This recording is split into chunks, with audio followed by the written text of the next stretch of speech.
Jangan sia-siakan kasih-Nya. Renungan diinspirasi dari Injil Yohanes bab 19 ayat 25 sampai 34. Dekat salib Yesus berdiri ibunya dan saudara ibunya, Maria istri Klopas dan Maria Magdalena.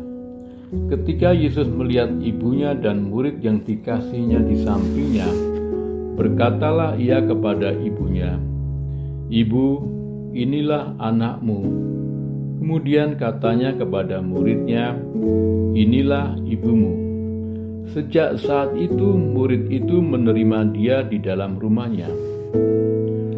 Sesudah itu, karena Yesus tahu bahwa segala sesuatu telah selesai, berkatalah ia, supaya digenapi yang tertulis dalam kitab suci, "Aku haus."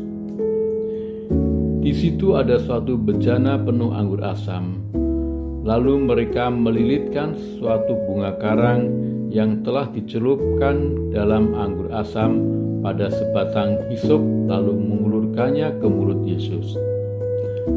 Sesudah Yesus meminum anggur asam itu, berkatalah ia, "Sudah selesai."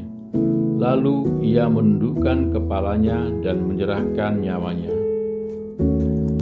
Karena hari itu hari persiapan dan Sabat itu hari yang besar, supaya pada hari Sabat mayat-mayat itu tidak tinggal tergantung pada kayu salib, para pemuka Yahudi meminta kepada Pilatus agar kaki orang-orang itu dipatahkan dan mayat-mayatnya diturunkan. Lalu datanglah prajurit-prajurit dan mematahkan kaki orang yang pertama dan kaki orang yang lain yang disalibkan bersama Yesus. Namun, ketika mereka sampai kepada Yesus dan melihat bahwa ia telah mati, mereka tidak mematahkan kakinya.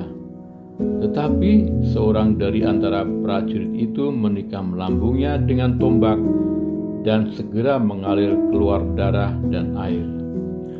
Demikian sabda Tuhan. Terpujilah Kristus. Dalam semua penderitaan yang dialami Yesus, siksaan dan penyalibannya, ia tetap menunjukkan kasih dan perhatiannya yang mendalam dengan menyerahkan tanggung jawab untuk merawat ibunya kepada murid yang dikasihinya. Ia menjadikan murid yang dikasihinya sebagai anak angkat ibunya agar mereka saling mengasihi dan memperhatikan. Dalam adat istiadat Yahudi, seorang janda akan kehilangan dukungan sosial dan ekonomi karena kematian suaminya. Status sosial dan ekonominya menjadi lemah, terlebih lagi bila tidak mempunyai anak. Seorang janda yang mempunyai anak laki-laki masih mempunyai harapan untuk menopang hidupnya. Yesus sungguh memperhatikan semua ini. Meskipun dalam penderitaan yang luar biasa, Yesus ingin ibunya tetap dalam kehidupan yang layak dan baik. Saya teringat ketika Mami sakit. Setiap kali saya dan istri mengunjungi di rumah sakit, dia selalu menangis di saat bercakap-cakap.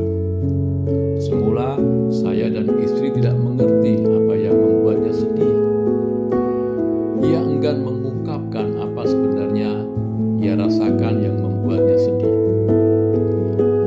Ketika sakitnya semakin parah, pada saat terakhirnya, dia menitipkan saya kepada istri saya.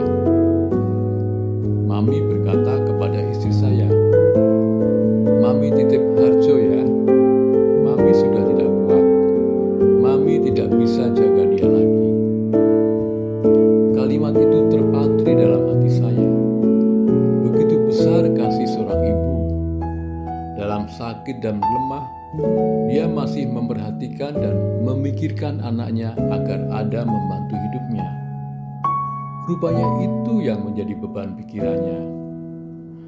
Dan dia pada saat terakhir meminta seseorang untuk menjaga saya. Seorang ibu yang manusia bisa mengasihi anaknya sedemikian rupa.